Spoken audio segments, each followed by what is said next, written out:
This podcast is brought to you by Bonus Room Productions and We Own This Town. I am Jason T. Meares, Esquire, and I'm Kelly Hoyle Bolick, and we are Dimas Today. How's it going, Kelly? JT. I gotta say, and I hate this. I've been listening to our podcast, and the $80-90 that you spent on your microphone is paying all the difference. I sound like a clown, man. You are a professional where you're at. Well, I'm glad you said that because that makes the purchase worth it. That's good. I'm trying to spend my money on food for my family, so it's cool. Yeah. But I'm thinking if I cut out dinners on Tuesdays and Thursdays, and then fresh fruit for the kids for like 3 weeks, I could probably afford that mic, and then like we could sound like we're doing this professionally. Yeah. Okay, lawyer.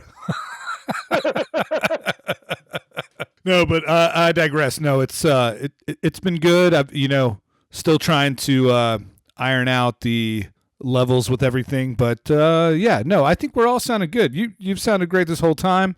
I was actually really impressed on our last episode where our boy Stearman came in crystal clear. Well, I mean, he's got that. He's got the voice of an angel, so that was never in question, Yeah, and I'm sure it was his Android phone, Probably not the Apple products that scum of the earth like you and I use. So that's true. Yeah. So before we dive into Fast 6, a little bit of Bill and Ted news. So there are rumors circulating, and all these are like articles that are like, could Bill and Ted 3 be released digitally? There's no definitive thing, but there's a lot of speculation that Bill and Ted 3 is going to come out digitally and not be released in theaters, which would be a bummer, but if that happens, it's not the worst tragedy. So that's some news. Also, I saw some chatter on the interwebs today. Folks are starting to receive emails from Face the Music 3 that their submissions to be included in the movie have been approved and will be featured. So that's kind of exciting for people. And we also got our first bit of news regarding the soundtrack. It was officially announced that the metal band Mastodon will actually be writing a new song, which they haven't put out new music in quite a while, for the soundtrack. So that, I'll say, I know you're not as familiar with them, but I will say that is right where I thought they would go. Honestly, that band seems to make sense from the Bill and Ted we knew to maybe modern music that would go on the soundtrack now. So I'm definitely excited for that. I think Mastodon's great. I'm not a total metalhead, but that is definitely metal music I listen to. So and that's what I've heard. I've heard like Mastodon is legit, and I think it's great that they're including that. I still believe that this soundtrack that we're going to get is going to be way more eclectic. I don't know if we're going to get Janelle Monáe on there or Carly Rae Jepsen, but I think we're going to see more than just metal on here. I think we're going to see, especially with the inclusion of their daughters and their supposedly encyclopedic knowledge of music from what Ed Solomon has said, I think we're going to see a lot more variants on the soundtrack, which I'm okay with. I mean, I get Bill and Ted are all about the metal, but we've spent hours discussing the differences between the first and the second soundtrack, right? I mean, we had basically hair metal on the first one, and then like dark aggro alternative metal on Bogus Journey. And it's a stark difference. So I think it would totally fit in to have an even more eclectic soundtrack for 3. I just hope they press it on vinyl. Totally agreed. I think, with Kid Cudi being a major part of the cast, I mean, I can't imagine they have a soundtrack where they don't include some of his music.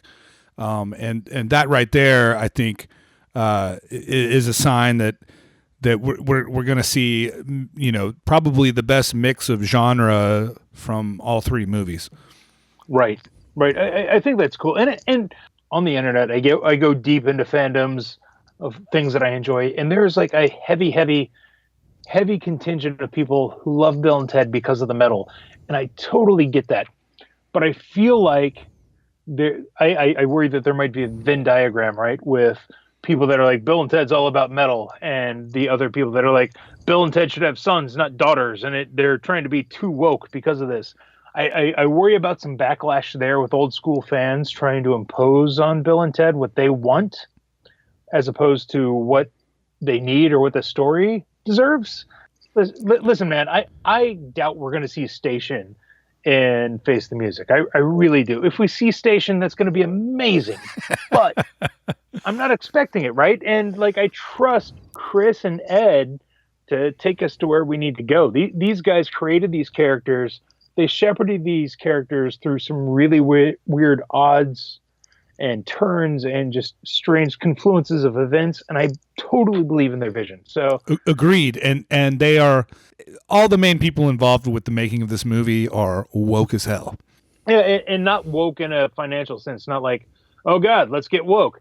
Look at the oeuvre of Alex Winter since he like started directing films. Yeah, like you talk about Panama Papers. You talk about his blockchain documentary, like Downloaded. This guy is all about, like, he is a hardcore advocate for democratic rights. If you follow him on Twitter, like he is legit into it. He is all about fixing societal wrongs, and it's amazing.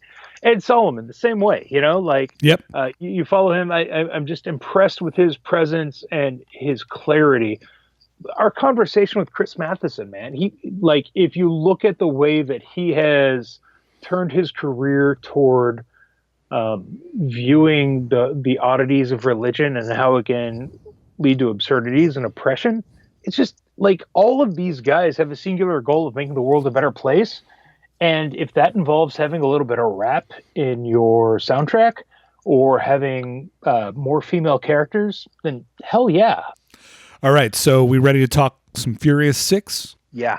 So I just want your initial thoughts, like on where 5 ended and what 5 succeeded on, to where 6 took off, and what are some of the subtle changes between the two, if you saw any subtle changes, or if this was just carbon copy. Here is my take on going from 5 to 6. So 5 was the transition from streetcar movie to heist movie, heist epic, right? And now it's like, what can we do even bigger? And let's add some spy, some espionage, combine that with the heist. Everything was just bigger and better in a lot of ways. I love the storyline with Letty, obviously. The whole amnesia storyline and her sort of being on the side of the bad guy for most of the movie. That was fantastic. That gave it such an emotional kick. The beginning of film was interesting, where you're seeing like everybody and what they're doing with all their money. I enjoyed that. That was a lot of fun. One of the things we didn't talk about in the last episode was the sort of the Rocky 3 ending, where Dominic and Brian just want to race themselves, nobody else around, just to see who's the best, and that's just like the Rocky 3 ending with Apollo and Rocky. You never see the fight, you never see this race, but they open the movie with the two of them racing, and I'm sitting there absolutely thinking, oh God, we're getting to see this. And then it just turns out to be something else. It's the birth of Brian's kid. Right. And that was a great opening. That was a really great opening. We get further into the movie, and there's some things I liked. A couple things, were stretched a little bit for me, but honestly, let's focus on those. I want to hear your gripes, man. I want to get into the gripes, because at this point, I feel like we're solidly into these movies are way better than we ever expected, right? That's our baseline. So let's take a look at some of the valleys, some of the dips. What didn't you like? The final scene, the giant plane on the runway that never ended, went on a little long for me. Some of the self-sacrificing, more to the point, the Giselle self-sacrificing thing fell a little flat for me. I didn't feel the emotional pull of that, but I also realized too, the time of that movie, Gal Gadot was moving on to bigger and better things, and she couldn't stay in this franchise forever. And for that, I completely understand. I guess that's a fine way to go out, but I don't know that I would have done it like that had I had the choice, which I never will. So it doesn't matter. Okay, all right, but no, I'm picking up on what you're throwing down. I mean, that was hard. I mean, like, they did some work early on to show how simpatico Han and Giselle were, right? When they're approached by DDS when they're getting the street food, and it's just like, oh, here we are, and we're in like they did like a classic Tokyo John Woo type gun move, right, where they're locked in arms, pointing at enemies on the other sides of each other, and it just film language, it works so well, but it did feel a little flat, and it was hard, and it was like, oh my god, Giselle's dead, that sucks, moving on. Is she dead? That's what the one beautiful thing about this movie is no one's really dead, and you don't see her, and you don't even see the villain, Shaw.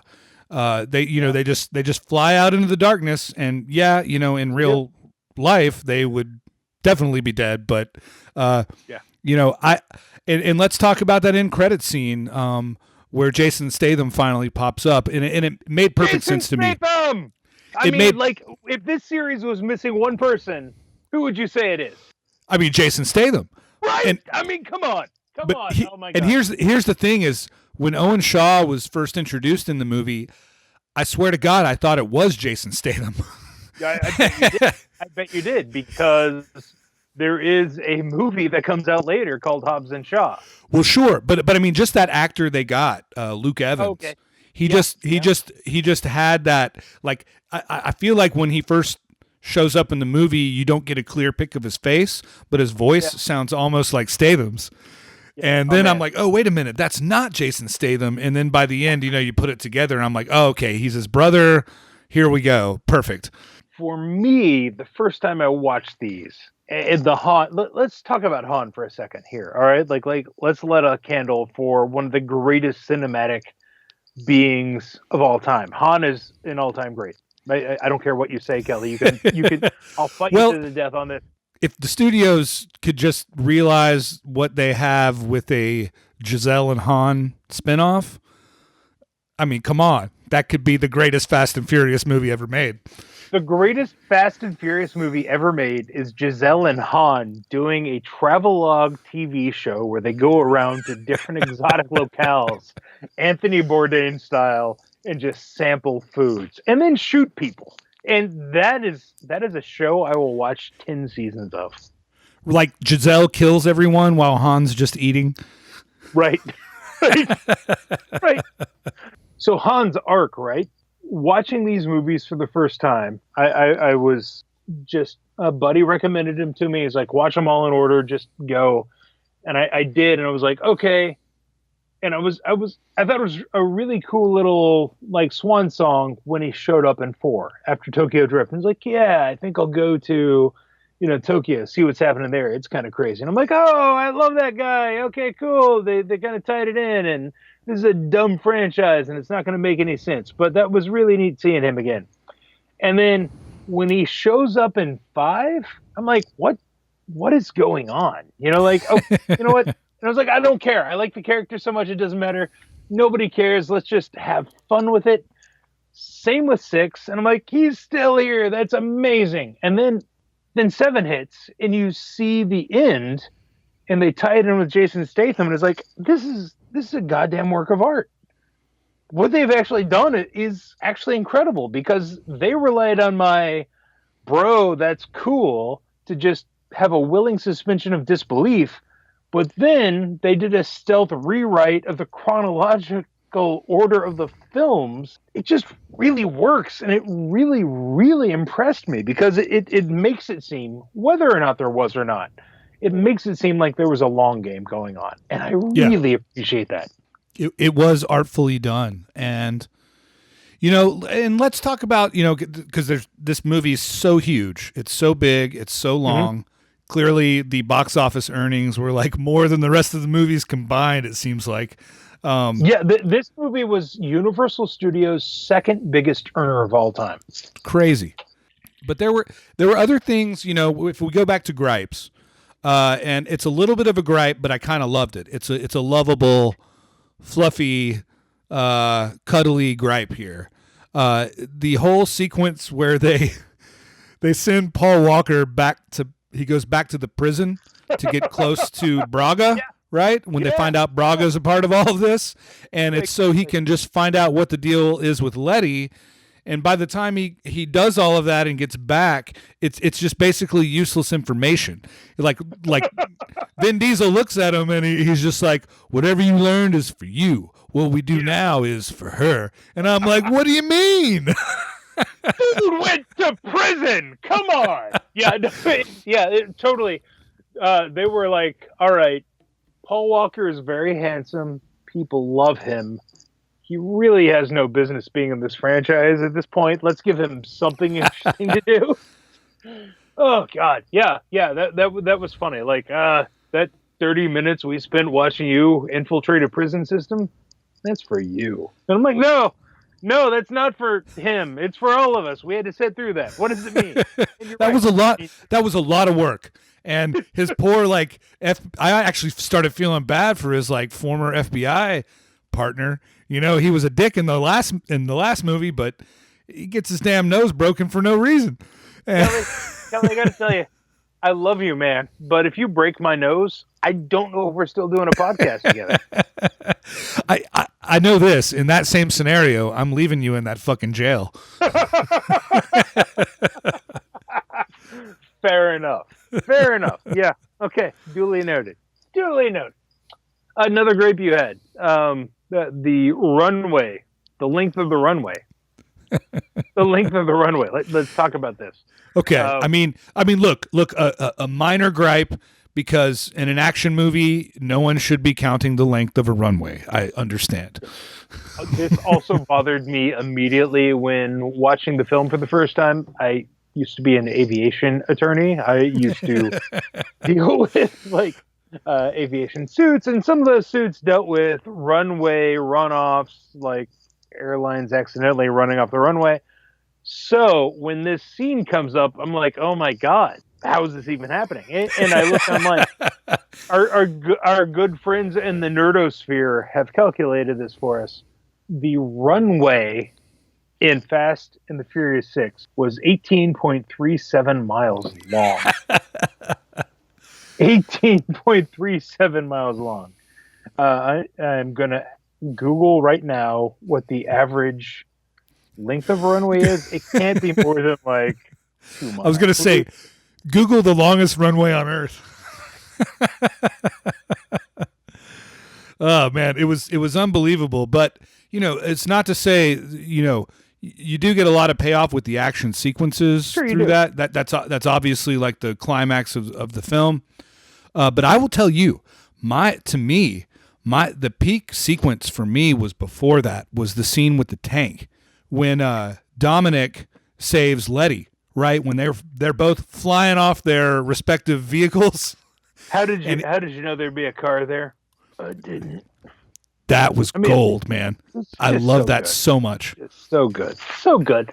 What is the mixture of chemistry that Vin Diesel has, where he's basically a bag of gravel that looks like, to borrow a phrase from Lee Child, a bunch of walnuts shoved into a condom? How does he get that charismatic, right? It just, I don't get it. He has a teddy bear-like quality, and when he speaks, it's like I want to hug him. I want to give him a hug. I want my Vin Diesel hug. He's like the world's most badass teddy bear.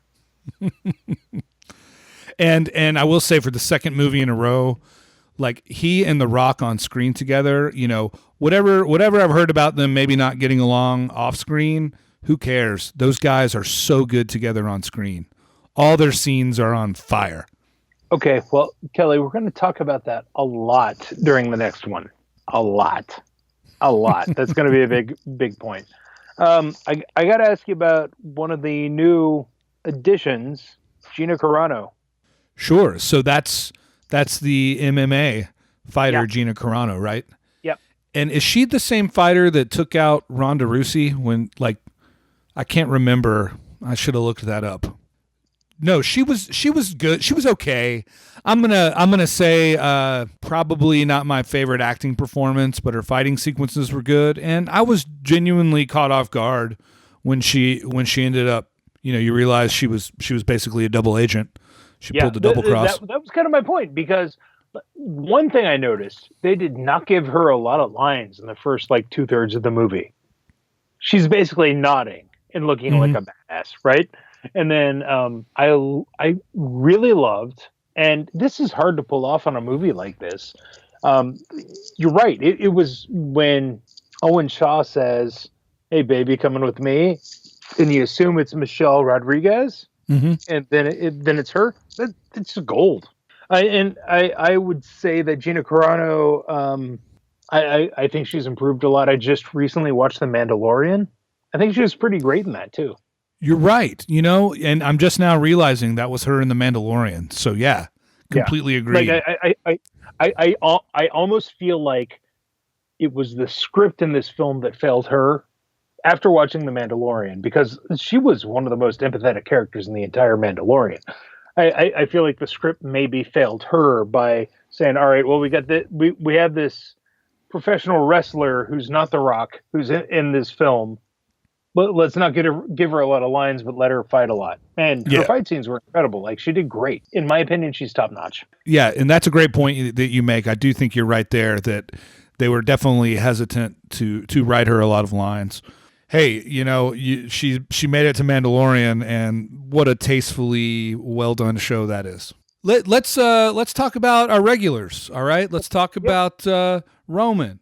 Let's talk about Tej, Mia. I thought these were all great performances. Honestly, Roman, I really enjoyed him in this one. His comic relief was pretty top notch, and I loved how the mirroring of the two crews, right? Like right? that was great, and Roman was the one to point that out, that they're like the evil version. He lampshaded it. It was great. I mean, just like it was intentional, and I honest to God don't know if I would have noticed it had it not been lampshaded by Roman, but it was just so well done. I know when we had Jasmine on, she's like, "Oh, Roman's the best. You're gonna love Roman." Roman has been a little bit of an irritant toward me in these, but I think his transition toward pure comic relief and being there as comic relief really helps. I think, like, if I view him in that lens, I really enjoy him a lot more than as like the face character from the A-Team, which he's supposed to be. Hey, that's a good comparison. And I like that, Tej is kind of his comic foil, right? Like they clearly made them a duo. And that's built upon later, and it's great. And like, Tej does a great job here. I'm happy for Ludacris. I mean, like, even if he had no musical career, if this was the thing that he was remembered by, God bless him. He does a great job here. Does a great job. I wonder if he's made more money off of these movies than he has off of his music career. Hard to tell. Who knows? He's doing well. That's all I know. And he deserves to be doing well. I thought that this was the best performance out of Jordana Brewster. I thought it would, and maybe I can rephrase that. Say it was the most well written of all the movies for Mia's part. 100%. They gave her more to do in this film than they have any of the others, and I think that's a testament to her. I will go to bat for Jordana Brewster any day of the week. I know you will. I know. Yeah, no apologies, man. No apologies. I'm here for you, Mrs. Brewster. I'm here for you. They really, really stepped up her character, and I really appreciate that. Later on, there's talk, and is actually in development, of a female forward Fast and the Furious spinoff. I think that's going to be exciting. I'm really, really, really excited for it, and I hope that she has a part to play in it. I know that it's going to be led mostly by Letty, but I think that could really have some wings, and it could really flesh out a lot of these characters. Yeah, agreed. I'm all for that idea. Yeah, they did a great job with her story, where I really just thought she was going to be in that intro and not in the rest of the movie. Right. And then they brought it all together when the when the villain had her kidnapped. And then also tastefully done was the character of Elena. I thought the whole how they handled the triangle of her and Letty and Vin Diesel was done well. But I'll tell you this, I don't know if I was ever completely sold on Letty being all in with Vin Diesel by the end. I don't know what it was. It was just, I kept feeling like there was going to be another double cross. I really did. No, I totally get that. And there could have been one more scene showing their connection. There probably should have been. I could see if there was why it was cut, because that connection where they really connect would have had to have happened during the transition between the second act and the third act when you're amping up action and you're laughing at me and go fuck yourself. Was it a rainbow connection? It was absolutely a rainbow connection, and they should have had it. But, maybe there could have been something where during the 18.36 mile runway debacle where they could have helped each other or saved each other or realized where they were better together. That was a missed opportunity. You're right. They had plenty of time to do whatever they want. That runway was so freaking long. That's true. Let's go check into a hotel. We have another 8 hours before this plane. Right. Let's have sex all over this plane. Yes. Bruce Willis has yet to go out under the wing, pull out the fuel plug. That's probably the second longest runway in film history. What do you think about the soundtrack of this film before we get to expectations? Okay, the soundtrack of the movie, it was better music. It definitely was. I felt it from the intro of the movie to the ending. You can just tell it was a better soundtrack. They probably spent a lot more money on it. Yeah, I liked it. I'll be honest with you. I didn't do a lot of research on the soundtrack this time, so I'm not exactly sure what I was hearing. Here's the anecdotal evidence I'm going to give you on this one. This is the first film that I actually went to iTunes and downloaded music off of for my run mix. So, and now that we're talking about expectations for the next one, because this is interesting. This is the last one. You got the sneak peek with seeing that Letty was still alive and that Dom was going to be involved. But this one, you've got the death of Han post credits, and then the reveal that Jason Statham is there. And that's like a huge, like, okay, now knowing what these past two movies have been, now I know what this next one's going to be about. But I want to hear about it from you. What do you expect? Well, obviously the timelines are coming back together again now, right? Mm-hmm. Right. We know Vin Diesel is in Tokyo, or at least he was at the end of Tokyo Drift. Yep. You can only assume he's there to find Statham. I hope that's where the next one starts. It would be incredible. And then I hope Han's not dead. And let's see, do we still have Paul Walker? Is he still with us? This is going to be Paul Walker's last movie. Oh, God. Yeah. Oh, God. Those baby blues. Yeah. And I'm not going to say any more about that because you're just going to upset with the fact that Paul Walker died while this movie is being filmed, and you're going to figure out how they dealt with that. So okay, that's on you. I'll be interested to try and look for that. That's on you. And then, obviously knowing that there's a Hobbs and Shaw spinoff, I'm interested to see how it plays from villain and, I don't know what you call The Rock, not really a villain anymore. But a man of justice, right? Right. So it sort of depends, and that's what's great about his character is that he's kind of fluctuated over the past few movies. So it'll be neat to see how all that plays. I can only imagine that Statham and The Rock together are fire. Like maybe a brighter fire than even Vin Diesel, or I don't know. All three of them together. Am I even going to be able to handle that, dude? Just buckle up and enjoy. I encourage you, Kelly, to take this 1/4 of a mile at a time and just focus on the next one because, oh man, it's phenomenal. I will say that I recently rewatched some of Snatch, and that was like really one of Statham's first big movies, right? Sure. Yeah.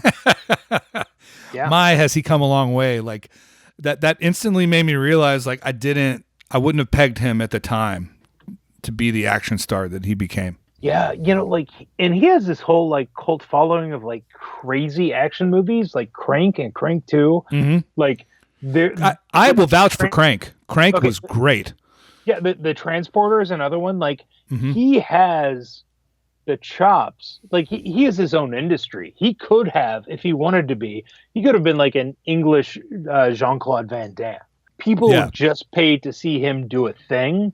And the fact that they were able to, and you'll understand when you watch his next movie, the fact that they were able to take that thing that he does so well and plug it into this franchise. Oh my God. It's genius. Well, I'm so excited because you have, 3 bona fide mega stars combined moving forward with Vin Diesel, The Rock, and Jason Statham. And that's just an amazing feat for any franchise to pull off. You have to be so successful to be able to do it. So yeah, and I'm really excited for you to see some of the other casting choices that are made in these upcoming movies. You're gonna be very pleasantly surprised. Very pleasantly surprised. Oh man, you know me. I eat up all the extra cast members. It's like, I do these like Netflix parties with my friends, which I'm doing after we're done with this, and like I'm the guy that's like, hey, that guy who was in this, and this. Hey, it's that guy who was in this. If we could have Jeopardy just based on actors and what movies they were in, I know I would be like a 10-time champion. Kelly, I've been friends with you for over like 30 years at this point. Also, we've been hosting a pop culture podcast together for over 2 years now. So yeah, I kind of get that, man. Kind of get that. I see your value now. Thanks. Finally.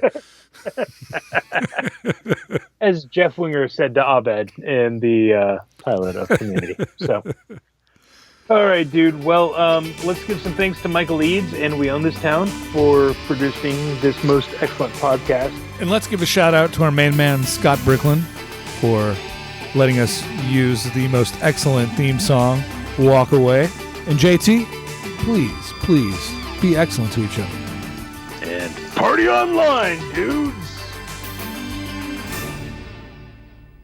Oh my God, if you enjoyed that show, which you should because it's great, there's like so many Japanese samurai series you should watch, starting with like Lone Wolf and Cub, which I think is the biggest influence on that show, and it's just enjoyable to watch. So anyway, sorry, cut that out, Kelly. I apologize.